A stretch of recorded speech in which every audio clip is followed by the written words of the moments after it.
Long tour দেওয়ার পরে আমি এই বিষয়টা বুঝতে পেরেছি যে আপনার এই লং ট্যুর করার ক্ষেত্রে শারীরিক এবং মানসিক সক্ষমতা বা শক্তি এইটা খুবই প্রয়োজন।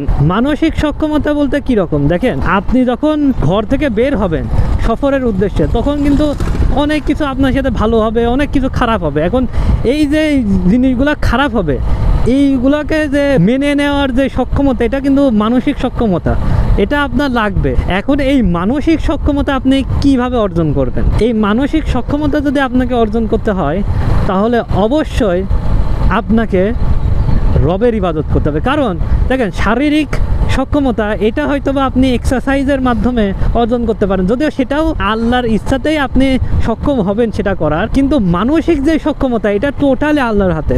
তাই মানসিক সক্ষমতা আপনাকে পেতে হলে সেই ক্ষেত্রে অবশ্যই আপনাকে আল্লাহর সান্নিধ্যই লাগবে, কারণ মানসিক সক্ষমতা একমাত্র আল্লাহই আপনাকে দিতে পারে। তাই এইটার জন্য আপনাকে নামাজ পড়তে হবে রবে খুশি করার জন্য, এরকম না লোক দেখানোর জন্য। তো নামাজের প্রতি গুরুত্বশীল হয়ে নামাজকে ব্যবহার করতে হবে যে রবকে খুশি করার জন্য। এখন আমরা কি করি, নামাজ পড়ি অনেক সময় লোক দেখানোর জন্য, কিন্তু প্রধান যে কারণ হওয়া উচিত সেটা হচ্ছে রবকে সন্তুষ্ট করা।